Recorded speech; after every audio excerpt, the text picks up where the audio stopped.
नमस्कार दोस्तों, मैं आलोक पटेल द विजन एकेडमी के यूट्यूब चैनल में आप सभी का बहुत बहुत स्वागत करता हूं। दोस्तों, हम लोग इंडियन कॉन्स्टिट्यूशन के अंतर्गत पिछली क्लास में मूल अधिकार और राज्य के नीति निर्देशक तत्व का अध्ययन किए थे। अब आज की कक्षा में हम लोग एक छोटे टॉपिक लेकिन बहुत महत्वपूर्ण टॉपिक का अध्ययन करेंगे, जिसका नाम है मूल कर्तव्य। दोस्तों, मूल संविधान में मूल कर्तव्य का उल्लेख नहीं था, इसे बाद में संशोधन के द्वारा जोड़ा गया। दोस्तों, जिस तरह से संविधान के भाग 4 में राज्य के लिए अपने नागरिकों को करने के लिए कुछ दायित्व निर्धारित किए गए हैं, वैसे ही नागरिकों को राज्य के हित के लिए, राज्य की भलाई के लिए कुछ दायित्व निर्धारित किए गए हैं, कुछ कर्तव्य निर्धारित किए गए हैं। इसी कर्तव्य का नाम है मूल कर्तव्य, और यह मूल कर्तव्य प्रत्येक नागरिक को करना एक तरह से आवश्यक है। दोस्तों, मूल कर्तव्य का उल्लेख संविधान के भाग 4 के क में किया गया है। भाग 4 के क में मूल कर्तव्य का उल्लेख है। अनुच्छेद 51 क में इसका उल्लेख आता है। दोस्तों, स्वर्ण सिंह समिति की रिपोर्ट पर 42वें संविधान संशोधन सन 1976 के माध्यम से इसे संविधान में जगह दिया गया, और जब इसे मूल संविधान में लागू किया गया, तो इसकी संख्या 10 थी। लेकिन बाद में दोस्तों 86वें संविधान संशोधन 2002 के माध्यम से एक और मूल कर्तव्य जोड़ दिया गया, और वो मूल कर्तव्य था 6 से 14 वर्ष के बच्चों को शिक्षा देना प्रत्येक माता पिता और अभिभावक का कर्तव्य होगा। इस तरह से वर्तमान समय में कुल 11 मूल कर्तव्य हमारे संविधान में लिखे गए हैं। अगर विदेशी स्रोत की बात करें तो रूस के संविधान से मूल कर्तव्य प्रेरित है। दोस्तों, रूस के संविधान से मूल कर्तव्य प्रेरित हैं। मूल कर्तव्य जिसकी संख्या 11 है, आइए क्रम से समझते हैं। दोस्तों, पहला मूल कर्तव्य प्रत्येक नागरिक का कर्तव्य होगा संविधान का पालन करे, उसके आदर्शों, संस्थाओं और राष्ट्रध्वज और राष्ट्रगान का सम्मान करे। बहुत बड़ी बात कही गई है दोस्तों, संविधान का पालन करे, आदर्शों को, संस्थाओं और राष्ट्रध्वज और राष्ट्रगान का सम्मान करे। दोस्तों, इसी लाइन से पता चलता है कि अगर कोई नागरिक संविधान की धज्जियां उड़ाता है, संविधान का उल्लंघन करता है, राष्ट्रध्वज का उल्लंघन करता है, राष्ट्रगान का उल्लंघन करता है, तो राज्य उसके खिलाफ कड़ी कानूनी कार्रवाई कर सकता है। तो इस तरह से हमारे संविधान के जो मूल कर्तव्य है, उसकी पहली लाइन बहुत महत्वपूर्ण है।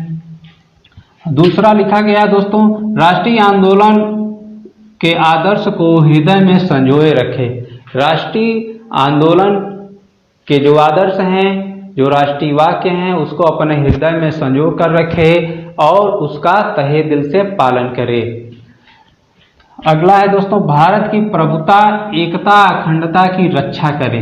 भारत की प्रभुता, एकता, अखंडता की रक्षा करे, राष्ट्र को एकजुट रखे, कोई ऐसा कार्य न करे जिससे राष्ट्र की एकता पर खतरा मंडराने लगे, देश की रक्षा करे और आह्वान किए जाने पर राष्ट्र की सेवा करे। प्रत्येक नागरिक का कर्तव्य है कि वह एक सैनिक की भांति देश की रक्षा करे और आह्वान किए जाने पर राष्ट्र की सेवा करे।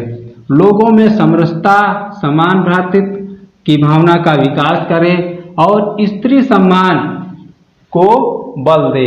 कोई ऐसा कार्य न करे जिससे स्त्री की गरिमा और सम्मान को ठेस पहुंचे। सामाजिक संस्कृति, गौरवशाली परंपरा को समझे और उसकी रक्षा करे। दोस्तों, हमारा जो देश है बहुल संस्कृति वाला देश है। बहुत सारी भाषाएं हैं, बहुत सारे धर्म हैं, संस्कृतियां हैं, रीति रिवाज हैं, परंपराएं हैं। तो उन सबको अक्षुण्ण रखें, उनकी गौरवशाली परंपरा को समझें और उसकी रक्षा करें। दोस्तों, अगला है पर्यावरण संरक्षण को बल दे। बहुत महत्वपूर्ण है दोस्तों।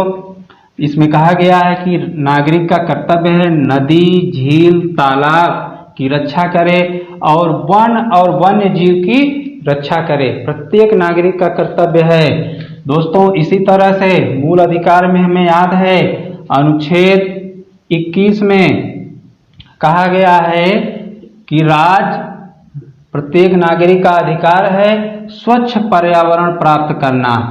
स्वच्छ पर्यावरण प्राप्त करना प्रत्येक नागरिक का अधिकार है। इसमें स्वच्छ वायु है, स्वच्छ जल है, स्वच्छ सड़क है। इस तरह से पर्यावरण की रक्षा करना, पर्यावरण प्राप्त करना, अच्छा पर्यावरण प्रत्येक नागरिक का अधिकार है। 21 में कहा गया है। जबकि डीपीएसपी के अंतर्गत हम लोग देखते हैं तो 48 के ए में कहा गया है कि 48 के ए में कहा गया है कि राज्य का दायित्व है कि वह वन्य जीव और वन की सुरक्षा करे। जबकि 51 के ए में कहा गया है कि प्रत्येक नागरिक का कर्तव्य है कि वह पर्यावरण की सुरक्षा करे। तो दोस्तों पर्यावरण संरक्षण संविधान में 3 जगह मिलते हैं मुख्य रूप से, 21 में, 48 ए में और 51 ए में।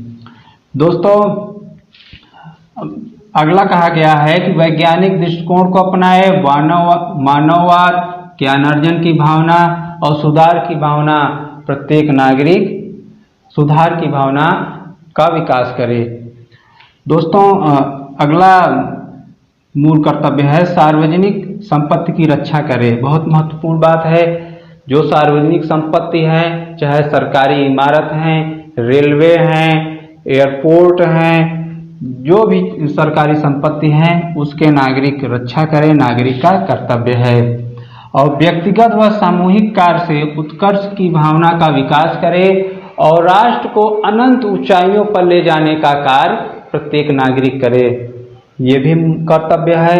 और अंतिम और महत्वपूर्ण मौलिक कर्तव्य है प्रत्येक अभिभावक का कर्तव्य होगा कि 6 से 14 वर्ष के बच्चों को शिक्षा प्रदान करे। प्रत्येक अभिभावक और प्रत्येक माता पिता का कर्तव्य होगा कि 6 से 14 वर्ष के बच्चों को शिक्षा प्रदान करे। तो दोस्तों राज्य के विरुद्ध नागरिकों का भी मूल अधिकार है। अनुच्छेद 21 के ए में 6 से 14 वर्ष के बच्चों को शिक्षा का अधिकार दिया गया है। और आप फिर आगे देखते हैं 45 में भी दिया गया है और 51 के ए में प्रत्येक अभिभावक का कर्तव्य निर्धारित कर दिया गया है। इस तरह से शिक्षा का अधिकार भी संविधान के 3 प्रमुख अनुच्छेदों में परिलक्षित होता है। तो दोस्तों इस तरह से बहुत महत्वपूर्ण टॉपिक हम लोगों ने बहुत कम समय में कवर किया। उम्मीद है आप लोगों को वीडियो अच्छा लगा होगा। तो प्लीज़ दोस्तों इस लेक्चर को सब्सक्राइब करिए, शेयर करिए और इस YouTube चैनल से बने रहिए। धन्यवाद।